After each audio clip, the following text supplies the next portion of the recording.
Being the mastermind behind both Yellowstone, Tulsa King and Landman, Taylor Sheridan is the Wunderkind over at Paramount. Next, he may be taking on a familiar branded property and one that few would have had on their Taylor Sheridan bingo card, namely the Texas Chainsaw Massacre. So, what gives? And what can he do for a franchise you'd think long since have ran its course? Let's find out.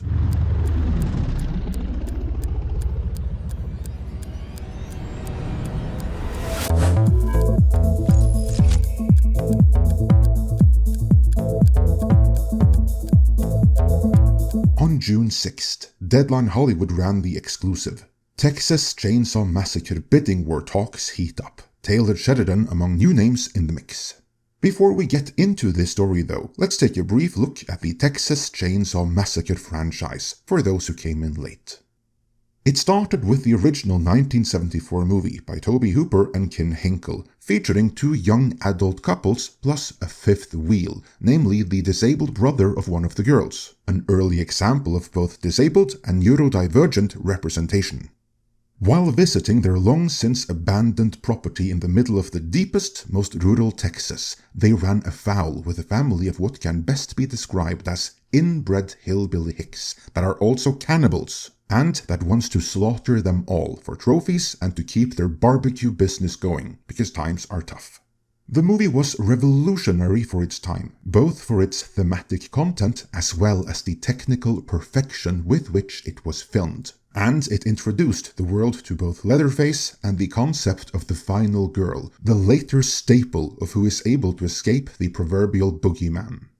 It was followed by 5 sequels from different studios, 1 prequel, a Michael Bay-produced remake which also got a prequel, plus 2 video games and various comic book specials and miniseries. With that, let's get into Deadline Hollywood's write-up about the future of the franchise. Their write-up begins. Talks for who'll wind up with the much-prized Texas Chainsaw Massacre IP are beginning Monday, as anywhere from 5 to 8 studios and/or streamers are vying for the rights of the Tobe Hooper and Kim Hinkle created property that encompasses film, TV, live events, and games. Initially, I did not think the Texas Chainsaw Massacre IP fell into the much-prized category, but if there are 5 to 8 contenders and these are legit, someone is obviously seeing some potential here. The story continues. There are no clear frontrunners in the bidding. However, new creative parties have emerged with a passion for the project. Myriad notable creative entities have teamed with studios to pitch Verve and the Texas Chainsaw Massacre rights holders on their vision for notorious killer Leatherface, who uses his chainsaw to go on a cannibalistic killing spree. This tells me that the reason for this leaking is to create some level of urgency and get those 5 to 8 parties to either open up their wallets or get off the proverbial pot. To it, the story continues. Since Deadline first told you about the project, Taylor Sheridan's name has gained steam as having interest in the property. At this point in time, Sheridan would only serve as a producer on a future Texas Chainsaw Massacre project. No surprise that he's interested, as Sheridan was raised in Texas. Well, that explains that then. He is from Texas, so obviously he must be interested. Any Texans out there, let me know if you agree. I think there is more to it than that, but let's conclude the write-up and look at the other possible contenders. Deadline Hollywood continues. In regards to the Os Perkins version of Texas Chainsaw Massacre, we understand the Longlegs filmmaker would only produce and co-write with Brian Bertino. Bertino, who directed the original 2008 The Strangers, would helm this particular version of Leatherface, should Neon win rights. Deadline first reported that Strange Darlings J.T. Molnar and a Minecraft movie and Weapons producer Roy Lee were kicking the tires. Deadline understands that's a TV pitch aligned with A24 and will have Austin native Glenn Powell involved, but not starring. Separately, Lee has a feature film pitch for Texas Chainsaw Massacre that would be set up at Netflix. Jordan Peele's Monkey Paw is another new party to emerge with an eye on Texas Chainsaw Massacre, also in a producing capacity. Monkey Paw has a production deal at Universal.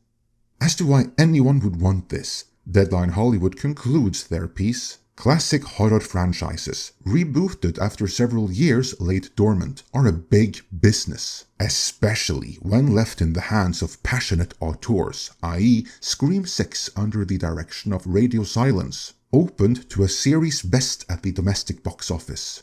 Ditto for 2018's Halloween, which saw the return of Jamie Lee Curtis under the direction of David Gordon Green. That pick also opened to a franchise high.